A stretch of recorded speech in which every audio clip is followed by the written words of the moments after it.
Jake Morrison walked through the massive doors of the Galactic Council chambers on Kepler Station. His hands shook just a little as he carried the briefcase containing Earth's military files. Behind him, Admiral Kate Sullivan walked with steady steps, her blue uniform crisp and clean. They were the first humans to address the Council in 50 years. The chamber was huge beyond anything Jake had ever seen. Thousands of alien beings sat in curved rows that stretched up toward a domed ceiling covered in stars. Some aliens looked like giant insects with clicking sounds coming from their mouths. Others were tall and thin like walking trees with leaves that changed colors. There were beings made of what looked like living crystal and creatures that seemed to be made of gas floating in clear containers. Jake stopped at the center of the chamber where a small platform waited for him. The noise in the room was incredible. Hundreds of different languages mixed together with sounds that hurt his ears. Some aliens talked through smells that made his nose burn. Others used flashing lights on their bodies to speak, a massive crystal being raised one of its 6 arms. The noise stopped at once. This was Council Speaker Zixtalen, the leader of the Hegemony Worlds. Its voice came through the translation device in Jake's ear, sounding cold and sharp. "The humans wish to show us their military strength," Zixtalen announced. Jake could hear something like laughter in its voice. Even through the translator. Jake opened his briefcase with careful hands. He pulled out a small device and placed it on the platform. Blue light shot up from the device, creating a 3-dimensional picture in the air above his head. The picture showed Earth's space fleet in perfect detail. The reaction was immediate. Sounds that could only be laughter filled the chamber. Some aliens made high whistling noises. Others clicked their teeth or claws together. The gas beings in. Their containers changed colors rapidly, which Jake's briefing had told him meant they found something very funny. The hologram showed Earth's finest warships. The UES Liberty, Admiral Sullivan's flagship, rotated slowly in the blue light. Its gray hull was covered with weapon ports and sensor arrays. Smaller destroyers and cruisers surrounded it, along with the support ships that kept the fleet running. Ambassador Veltar of the Zephyrian Empire stood up in his section. He was tall and thin with 4 arms and skin that looked like polished metal. His voice came through the translator with a tone that made Jake's face burn with shame. "Look at their primitive chemical rockets," Veltar said, pointing one of his 4 hands at the hologram. "They still burn fuel to move through space. How wonderfully ancient." Another alien, this one looking like a giant squid with too many tentacles, spoke up from across the chamber. "No energy shields protecting their ships. No quantum drives to jump across space instantly. They crawl through the void like insects." Jake tried to speak, but Zixtalen raised another arm for silence. The crystal being's voice filled the chamber again. "Their weapons are even more amusing," Zixtalen said. The hologram zoomed in on the Liberty's main guns. "Kinetic projectiles. They throw pieces of metal at their enemies. How do they expect to fight creatures that can bend space and time?" The laughter grew louder. Jake felt his face turn red as hundreds of alien eyes stared at him. Some of the creatures were pointing at him with claws, tentacles, or whatever they used for hands. He looked back at Admiral Sullivan. Her face was hard as stone, but he could see anger burning in her dark eyes. A new voice spoke from the upper levels of the chamber. This alien looked like a walking plant with flowers for a head. Its voice sounded like wind through leaves. "Their largest ship carries fewer than 2,000 beings," the plant alien said. "Our smallest patrol craft hold more crew than their entire fleet. And look at their armor," added another voice. This one came from a being that looked like living liquid metal. "Simple steel and ceramic plates. Our children's toys are made of stronger materials." Jake finally found his voice. He stepped forward and spoke into the small microphone that would carry his words to every translator in the chamber. "Our ships may look simple to you," he said, trying to keep his voice steady, "but they have fought in 3 major wars and never lost a single battle. Our crews are trained from childhood to fight and survive in the harshest conditions. Earth's military has protected our world for centuries." The laughter became even louder. Some aliens were now making gestures that Jake was sure were insults. Even if he didn't understand what they meant, Zixtalen spoke again, and this time there was no hiding the amusement in its crystalline voice. Protected Earth from what? It asked. Other humans with equally primitive weapons. You have never faced a real galactic power. Your entire fleet could not defeat a single one of our patrol squadrons. Jake felt something break inside his chest. These beings were treating humanity like children playing with toy soldiers. They didn't understand that human weapons were designed for one purpose: to kill efficiently and completely. The human request to join the Galactic Defense Network is denied, Zixtalen announced. Their technology is too primitive for modern warfare. Their ships would be destroyed in seconds against any real threat. This session is finished. The crystal being turned away from Jake, clearly dismissing him. Around the chamber, aliens began to leave their seats, still making sounds of amusement. Some paused to look at the hologram again, pointing and laughing. At Earth's fleet, Jake packed up his device with hands that shook with anger rather than fear now. Admiral Sullivan moved to stand beside him, her face still showing no emotion. 50 years we waited for this chance, she said quietly. 50 years to show them what we could do. Jake nodded as they walked toward the chamber doors. Behind them, he could still hear alien voices discussing humanity's laughably weak military.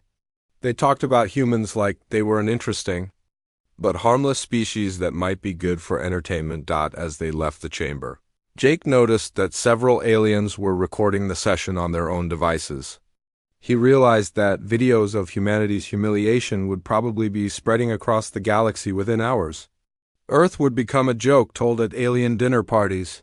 Admiral Sullivan stopped just outside the chamber doors. She turned to look back.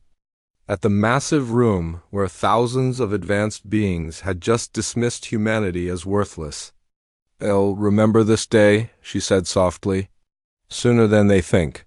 Jake didn't understand what she meant, but something in her voice made him shiver. They walked back to their ship in silence, carrying the weight of their species' rejection.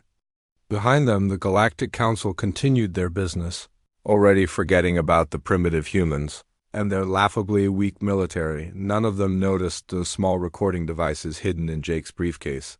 Devices that had captured every word, every laugh, every insult. The data was already being transmitted back to Earth through channels the Council didn't even know existed. Humanity had been dismissed and humiliated. But they had also learned something important about their galactic neighbors, these advanced beings thought themselves so superior that they couldn't imagine any threat their technology couldn't handle. That would prove to be a fatal mistake. Dr. Lisa Chun stared at her computer screen in the Deep Space Monitoring Station on Luna. The screen showed empty lines where thousands of communication signals should have been flowing. She had been working at this job for 12 years and had never seen anything like this before. 3 months had passed since Jake Morrison and Admiral Sullivan returned from their meeting with the Galactic Council. 3 months since humanity learned that the galaxy considered them primitive and worthless. But now something much worse was happening. Every alien civilization had gone completely silent. Lisa pressed buttons on her control panel, checking each communication frequency one by one.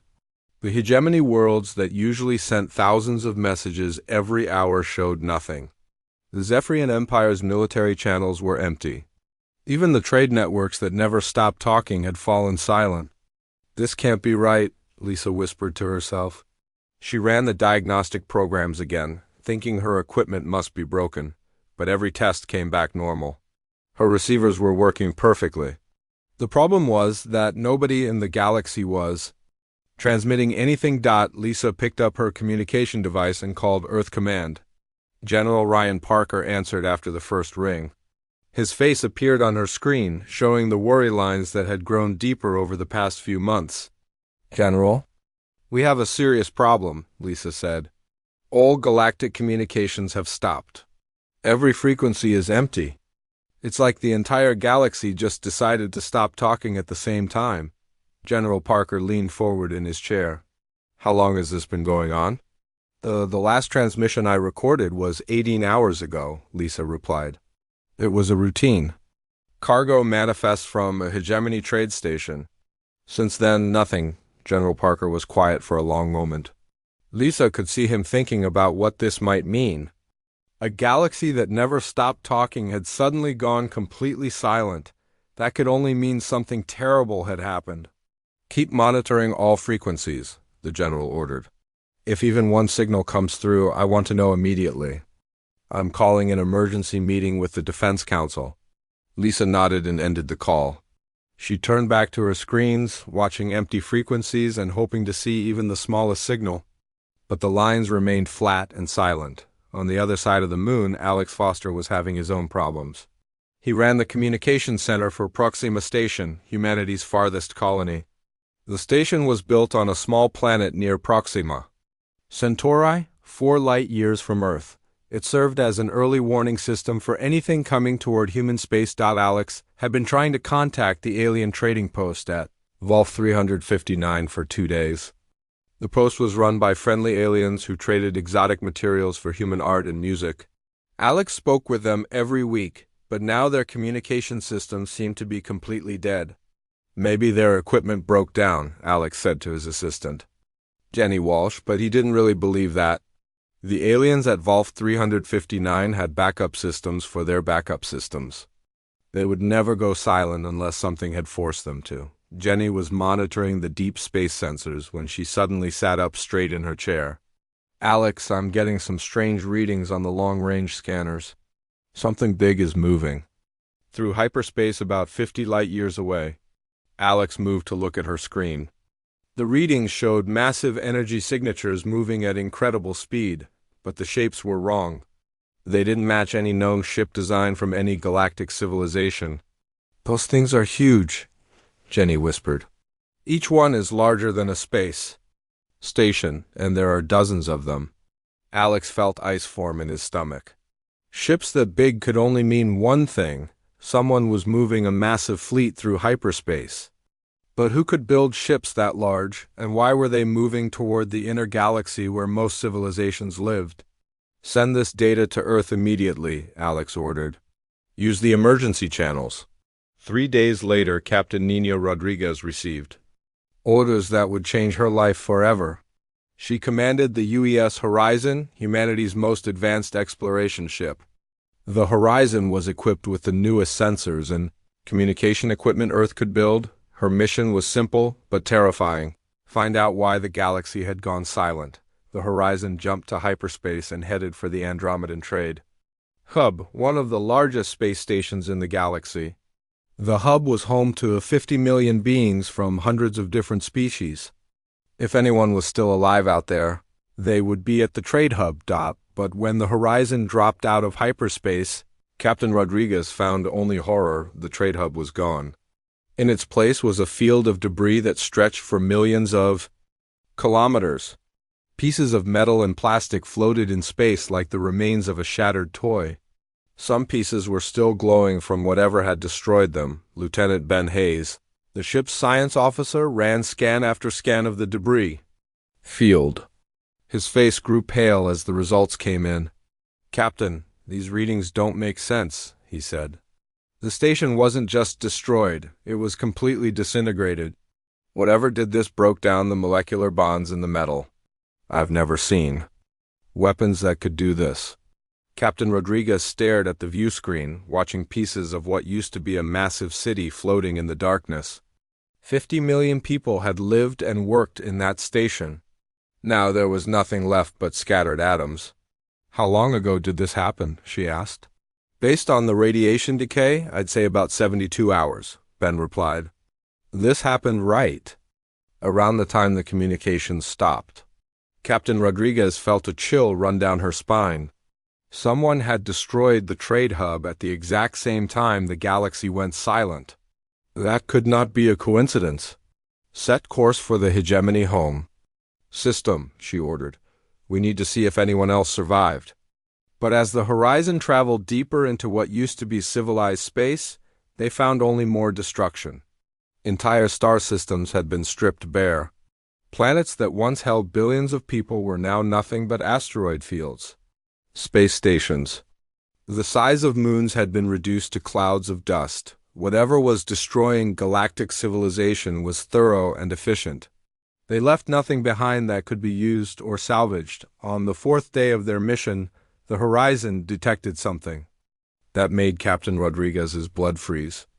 Massive energy signatures were moving through hyperspace, heading directly toward the core worlds where the remaining civilizations would be trying to hide. "Captain, those ships are the size of small moons," Ben reported. "And there are hundreds of them. They're moving in perfect formation toward the Galactic Council worlds."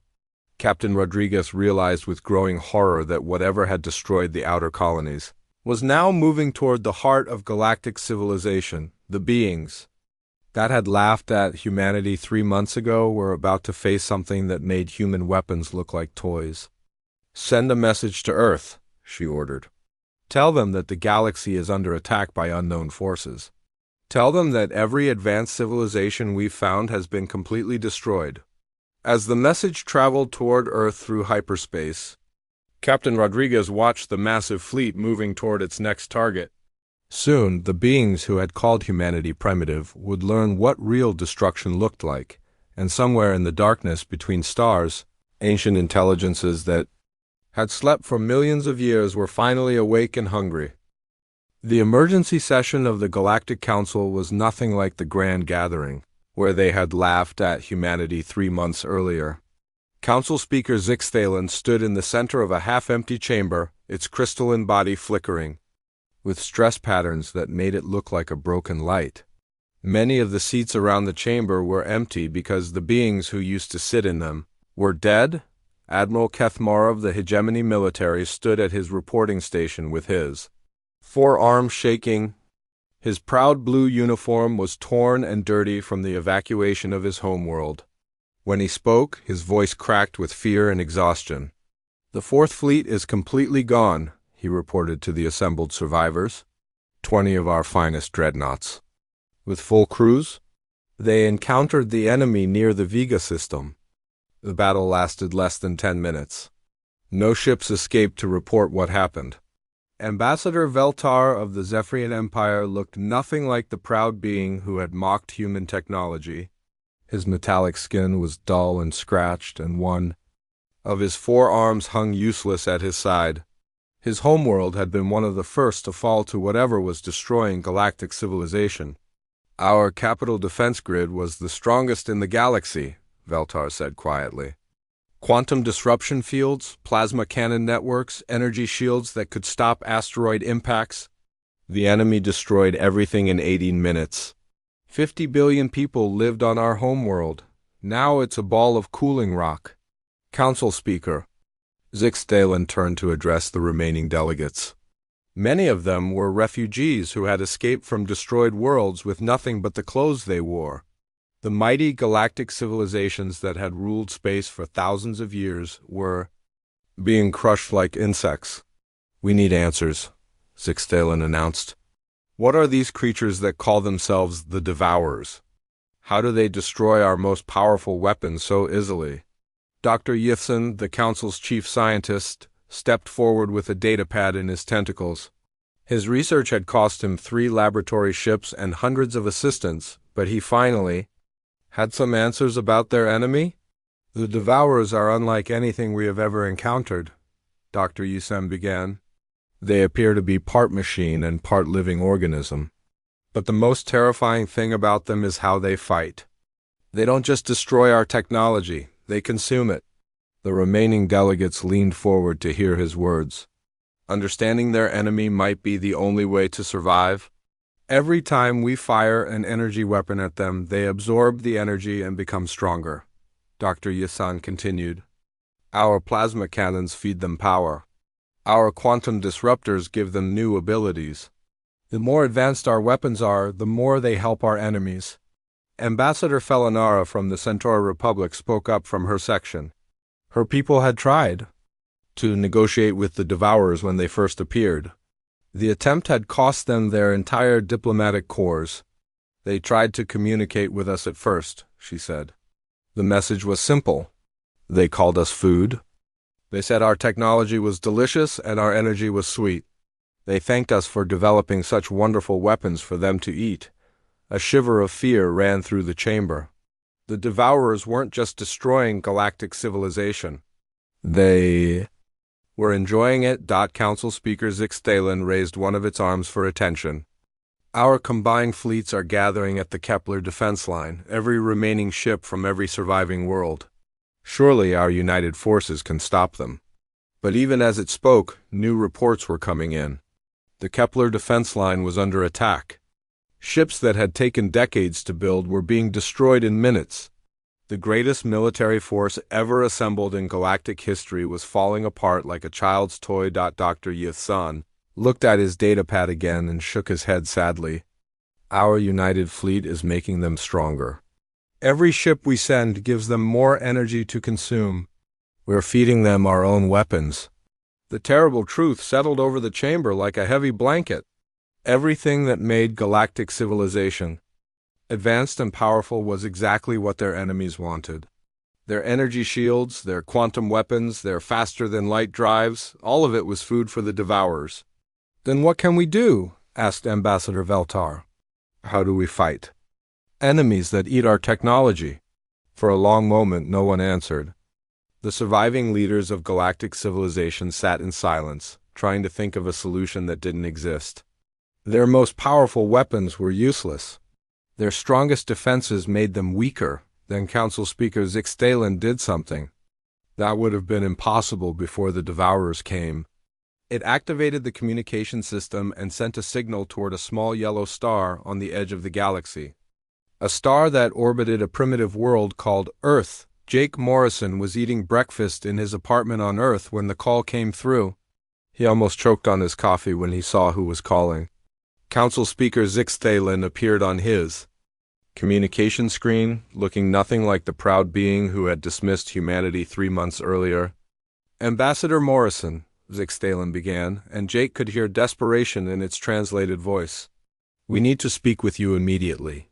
The Galactic Council requires assistance from Earth. Jake set down his coffee cup carefully. He had dreamed of this moment for months, but not like this. Something terrible must have happened for the Council to contact humanity. What kind of assistance? Jake asked, keeping his voice neutral. We are under attack by creatures that consume our technology, Zixtalen explained. They feed on energy weapons and quantum systems. Our most advanced ships make them stronger. We need weapons that they cannot eat. Jake understood immediately what the Council Speaker was asking for. You need primitive weapons, chemical rockets and kinetic projectiles. The same weapons you laughed at 3 months ago. The silence stretched between Earth and the Council chamber. Jake could see other alien delegates in the background, beings who had mocked humanity now waiting desperately for his answer. Yes, Zixtalen finally admitted. We need primitive weapons. We need human help. Jake looked at the beings who had humiliated his species and rejected their offer of alliance. These proud creatures had called humans backward and weak. They had dismissed Earth's military as toys and jokes. Now they were begging for those same toys to save their lives. I'll need to speak with my government, Jake said slowly. We'll consider your request. As he ended the call, Jake realized that everything had changed. The galaxy that had laughed at humanity was now desperate for human help. The primitive weapons that aliens had mocked might be the only things that could save galactic civilization, but help would come with a price. Humanity had been rejected and humiliated. Now they held all the power, and they would not forget how they had been treated. Admiral Kate Sullivan stood on the bridge of the UES Defiance, watching 200 human ships prepare for battle. The fleet stretched out in front of her view screen like a metal constellation against the black of space. Every ship was built with the same primitive technology. The Galactic Council had mocked 3 months earlier. Chemical rockets pushed the ships through space instead of exotic quantum drives. Steel and ceramic armor protected their hulls instead of energy shields. Kinetic cannons and nuclear missiles filled their weapon bays instead of plasma beams and disruptor rays. Everything about the human fleet was exactly what advanced civilizations considered backward and useless. Today, those primitive weapons would either save the galaxy or die trying. Commander Steve Walsh sat at the sensor station, his face pale as he watched the readings on his screen. Admiral, I'm detecting massive hyperspace distortions. Something very large is about to drop out of faster-than-light travel. Kate nodded and activated the fleet communication system. Her voice would reach every human ship in the battle group, carrying her words to 20,000 brave men and women who were about to face the unknown. All ships, this is Admiral Sullivan. In 30 seconds we will meet an enemy that has destroyed every advanced civilization in the galaxy. These devourers have consumed fleets of ships that were faster, stronger, and more advanced than anything we can build. But they have never faced humans before? She paused, thinking about the reports. From the alien refugees? Entire worlds stripped of life. Fleets destroyed in minutes. Weapons that fed their enemies instead of harming them. Remember your training? Kate continued. No energy weapons of any kind. No shields that they can drain? We fight with steel and explosives and the courage our species has always shown when facing impossible odds. Make humanity proud. The space in front of the fleet began to tear open like ripping fabric. Hyperspace portals opened one after another, each one larger than the last. What came through those portals made even experienced human soldiers gasp. In shock and fear, the Devourers were nothing like the sleek ships built by galactic civilizations. They looked like living nightmares that had learned to fly through space. Part machine and part organism, they moved through the void like giant predators swimming through dark water. Their hulls seemed to shift and change as they moved, adapting to whatever they encountered. The largest devourer was the size of a small moon, its surface covered with weapon ports that glowed with consumed energy. Smaller vessels surrounded it like a school of metal fish, each one still larger than humanity's biggest battleship. "My God," whispered Lieutenant Bobby Chun from the communications station. "How are we supposed to fight those things?" Kate watched the alien fleet arrange itself in attack formation. She could see why they had destroyed every galactic civilization so easily. The Devourers moved with perfect coordination, like parts of a single giant organism. Their weapons were already charging, with energy stolen from previous battles. "All ships begin attack run," Kate ordered. "Target the largest vessel first. Show them what humans can do." The human fleet accelerated toward the Devourer formation, their chemical rockets leaving trails of fire in the darkness. It looked like a swarm of insects attacking a pack of sharks, but Kate knew that sometimes the smallest creatures could deliver the deadliest bite. Captain Danny Webb commanded the destroyer UES Fury, one of the fastest ships in the human fleet. His orders were simple: get close to the enemy and hit them with everything he had. As the Fury raced toward the largest devourer, Danny could see weapon ports opening all along its massive hull. "Incoming energy discharge," reported his weapons officer, Lieutenant Sam Foster. "They're firing some kind of plasma beam." The plasma beam struck the Fury's hull, and Danny waited for his ship to be destroyed. But the beam passed through the simple steel armor without causing any damage. The Devourers were using weapons designed to drain energy shields and quantum fields. Against basic metal armor, their most powerful weapons were completely useless. "Return fire," Danny ordered. "Hit them with the kinetic cannons." The Fury's main guns fired solid metal slugs at incredible speed. The projectiles slammed into the Devourer's hull with the force of small meteors. For the first time since the invasion began, a Devourer was taking damage it couldn't absorb or turn against its attackers. Across the battle zone, the same thing was happening. Human ships armed with primitive weapons were actually hurting enemies that had seemed invincible.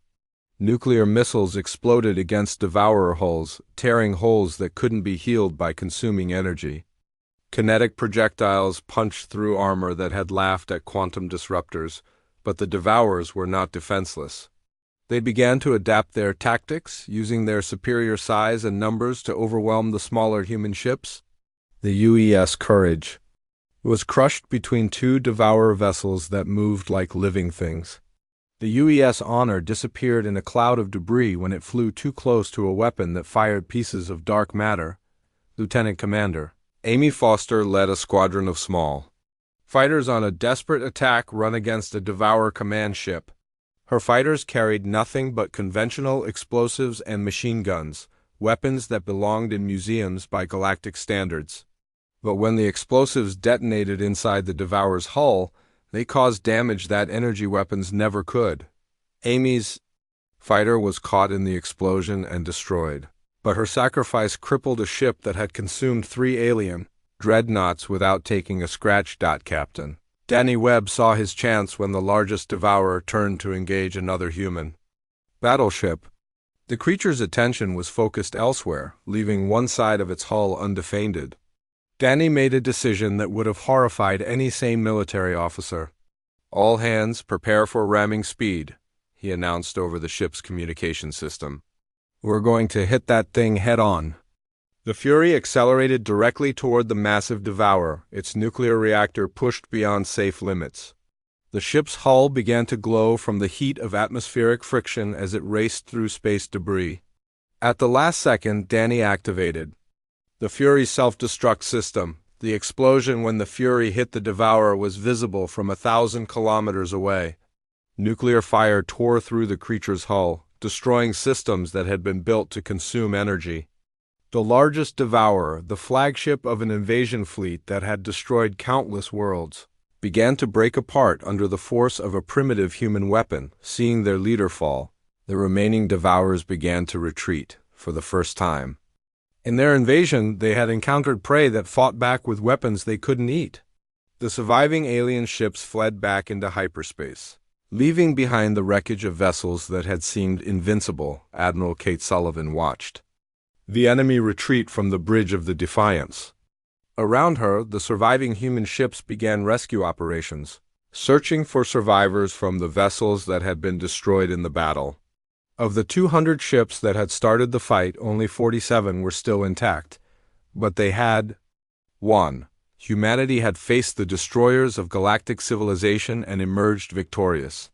The primitive weapons that aliens had mocked had saved the galaxy from an enemy that advanced. Technology couldn't touch. As the human fleet regrouped and began the journey home, Kate knew that everything had changed. The galaxy that had laughed at humanity would never make that mistake again. The new Galactic Council chambers looked very different from the Grand Hall where aliens had once laughed at humanity. The rebuilt station was smaller and more practical, with simple metal walls instead of fancy crystal decorations. Many of the seats around the circular room were empty because the civilizations that used to fill them no longer existed. Council Speaker Zix Thalen stood at the center of the chamber, its crystalline body bearing deep scars from the Devourer attack on its homeworld. The proud being who had once dismissed humanity with contempt now spoke with the humility of someone who had learned a terrible lesson about the price of arrogance. Admiral Kate Sullivan walked into the chamber wearing the same blue uniform she had worn 3 months earlier when the Council had mocked human technology. But now the aliens in the room stood up when she entered, showing respect they had never given to humans before. Kate's face was calm and confident as she took her place at the speaker's platform. "The Terran defense protocols are now mandatory for all member worlds," Kate announced, her voice carrying the authority of someone who had faced the abyss and won. "Every fleet in the galaxy will maintain at least 40% of its ships equipped with kinetic weapons and chemical propulsion. Energy weapon development will be strictly controlled and regulated." The assembled alien delegates listened in complete silence. There was no laughter this time, no mocking comments about primitive human technology. The beings who had survived the Devourer invasion knew that primitive weapons had saved their lives when advanced technology had failed them. Ambassador Veltar of the Zephyrin Empire raised one of his remaining arms to speak. Half of his homeworld's population was dead, and his once proud military was reduced to a handful of refugee ships. When he spoke, his voice was filled with gratitude instead of the arrogance he had shown before. "Admiral Sullivan, the Zephyrian, people thank humanity for their sacrifice. We know that many human ships were lost saving our worlds. How can we repay this debt? Kate looked at the alien who had once called human weapons quaint and primitive. The same beings who had laughed at chemical rockets and kinetic projectiles were now asking how they could thank the humans who used those weapons to save galactic civilization. The debt is not to humanity alone, Kate replied. It's to all the species that died because we weren't ready for this threat. The Devourers are still out there beyond the rim of the galaxy. They'll be back, and next time they'll know about our kinetic weapons. Ambassador Jake Morrison stepped forward to address the council. 3 months ago, he had been humiliated in this same chamber, treated like a child presenting toys to adults. Now he was speaking as humanity's Secretary of Galactic Affairs, the representative of the only species that had successfully fought the Devourers. Earth will establish military training centers on 50 worlds, Jake announced. Your people will learn to fight as humans fight. They'll learn that sometimes the simplest solution is the most effective one. They'll learn that underestimating an enemy can lead to extinction. Dr. Lisa Chun, who had first detected the galactic silence that warned of the Devourer invasion, presented her analysis of the enemy technology. Her research had helped humanity understand why their primitive weapons were effective when advanced technology failed. The Devourers evolved to fight civilizations like yours, Lisa explained to the assembled delegates. They learned to consume energy-based technology over millions of years. But they never encountered a species that still used chemical explosives and metal projectiles. Our weapons were so primitive that they had no defense against them. The implications of her words settled over the chamber like a heavy blanket. The most advanced civilizations in the galaxy had been destroyed by their own sophistication. Their weapons were so advanced that they became food for their enemies. General Ryan Parker, the head of Earth's military, outlined the new defensive arrangements that would protect the galaxy. His plans were based on the hard lesson that humanity had learned in their first battle with the Devourers. Human fleets will patrol the outer rim where the Devourers are most likely to return, General Parker announced. We'll maintain early warning systems on 100 worlds. When they come back, we'll be ready for them. Council Speaker Zix Thalen raised one of its scarred arms to address the chamber. The being who had once led the mockery of humanity now spoke with deep respect for the species that had saved the galaxy. The age of galactic arrogance is over, Zix Thalen announced. We learned that advancement without wisdom leads to destruction. We learned that sometimes the student becomes the teacher. Humanity has earned the right to lead our common defense. Ambassador Felinara from the Centauri Republic stood up in her section. Her people had lost their entire diplomatic corps trying to negotiate with the Devourers, but she had survived to represent what remained of her civilization. What guarantee do we have that the Devourers won't adapt to human weapons? She asked. What happens when they learn to fight against kinetic projectiles and chemical explosives? General Parker smiled grimly at the question. Then we'll adapt too. That's what humans do best. We learn from our mistakes and make sure our enemies don't live to repeat theirs. Dr. Lisa Chun activated a holographic display that showed the edge of the galaxy where her sensors continued to monitor for signs of Devourer activity. The display showed empty space, but everyone in the chamber knew that somewhere in the darkness, ancient intelligences were watching and learning. They're still out there, Lisa said quietly. My deep space monitors detect movement in the void. Between galaxies, the Devourers are regrouping, studying the battle recordings, preparing for their return. The chamber fell silent as the delegates contemplated the future. The galaxy had been saved, but the price of that salvation was the knowledge that humanity now stood as the only barrier between civilization and extinction. Jake Morrison looked around the chamber at the beings who had once considered humans to be primitive and worthless. These same aliens now depended on human protection for their survival. The Galactic Council laughed at humanity, Jake said softly. You chose silence when death came calling. Now you pay the price of learning that strength comes in many forms. As the session ended, the assembled delegates filed out of the chamber in thoughtful silence. They had learned that sometimes the most primitive solution was the most effective one. They had learned that underestimating an opponent could lead to the extinction of entire civilizations. Most importantly, they had learned that humanity, the species they had dismissed and mocked, was now the guardian of galactic civilization, Admiral. Kate Sullivan remained in the chamber after the other delegates had left. She stood at the speaker's platform where Jake had been humiliated 3 months earlier, looking up at the empty seats where proud aliens had once laughed at human technology outside the station's viewports. Human patrol ships moved through space, on their chemical rockets, carrying kinetic weapons that had once been considered toys. The galaxy was safe for now, but Kate knew that somewhere in the dark between the stars, the Devourers were preparing for their return. When they came back, humanity would be ready. The species that had learned to survive on a dangerous world at the edge of the galaxy would teach the rest of civilization what it meant to fight for survival. The meek had not only inherited the Earth, they had inherited the entire galaxy, and they would defend it with weapons their enemies could neither consume nor understand.